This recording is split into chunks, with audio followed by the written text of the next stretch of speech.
धीरे धीरे ऐसा लग रहा है कि कठमुल्लापन फैलाने वाले खच्चर पंथियों को अब बंगाल छोड़ना पड़ेगा। बंगाल में कठमुल्लापन फैलाने वालों को नए सीएम शुभेंदु अधिकारी डंडे से मार मारकर राज्य से भगा देंगे। पश्चिम बंगाल में जहां पहले खुलेआम हिंदुओं को टारगेट किया जाता था, ऐसा लगता ही नहीं था कि ये राज्य भारत का हिस्सा है। कई बार तो यहाँ तक कहा जाता था कि ममता राज में हालात पाकिस्तान जैसे हिंदुओं के लिए हो गए थे। लेकिन शुभेंदु अधिकारी की सरकार के सत्ता में आते ही बिजली की तरह ये सरकार गरज रही है और उसी गरज ने कोलकाता की ऐतिहासिक नखौदा मस्जिद तक को हिला दिया। जिस इमाम को पहले कभी किसी ने नहीं रोका, वही मौलाना मोहम्मद शफीक कासमी अब खुद मुसलमानों को समझा रहा है कि गाय की कुर्बानी मत दो, हिंदू भाइयों की भावनाओं का सम्मान करो, बकरियों से ही अपना काम चला लो।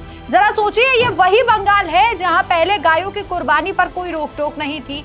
आज क्या हुआ कि कठमुल्लापन का ये गढ़ खुद ही पीछे हट रहा है। योगी का फॉर्मूला बंगाल में लागू कर शुभेंदु ने एक नमूना पेश कर दिया है। यूपी के सीएम योगी आदित्यनाथ ने बंगाल में चुनाव प्रचार के दौरान साफ कहा था कि कठमुल्लापन नहीं चलेगा, कानून सबके लिए बराबर है, कोई भी धर्म के नाम पर सड़क नहीं रोकेगा, कोई गाय की बलि का तमाशा नहीं चलेगा। अब उसी तर्ज पर शुभेंदु अधिकारी ने बंगाल में ताबड़तोड़ एक्शन शुरू कर दिया।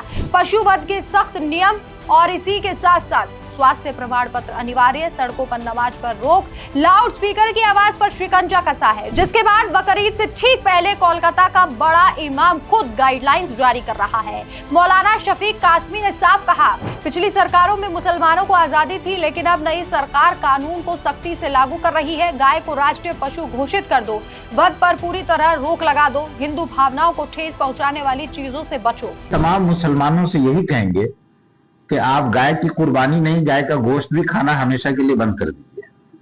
और सरकार से हम ये अपील करते हैं कि गाय को नेशनल एनिमल का दर्जा दे करके मुकम्मल तरीके से गाय का ज़बह करना, एक्सपोर्ट करना, उसका गोश्त, खरीद फरोख्त, तमाम चीजों पर पाबंदी लगा दिया जाए।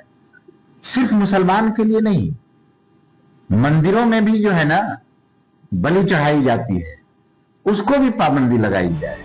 ये कोई साधारण बयान या सलाह नहीं है, ये है घुटनों पर आने का संकेत। जब सत्ता का डंडा सीधा पड़ता है तो धर्म की आजादी का चोला भी खुद ब खुद उतर जाता है।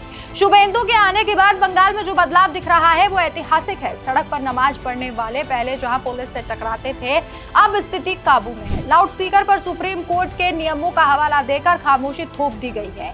बकरीद पर कुर्बानी, गाय की कुर्बानी का रास्ता बंद करने की तैयारी चल रही है। इमाम साहब खुद कह रहे हैं कि बुनियादी ढांचा नहीं है तो गाय बचाओ। मतलब साफ है कि अब खेल नियमों के अनुसार होगा, मनमानी से नहीं होगा। यह सिर्फ एक मस्जिद का इमाम नहीं बोल रहा, ये पूरे बंगाल के कट्टरपंथी तत्वों का दबाव है। दशकों तक चला वोट बैंक की तुष्टीकरण की राजनीति अब टूट रही है।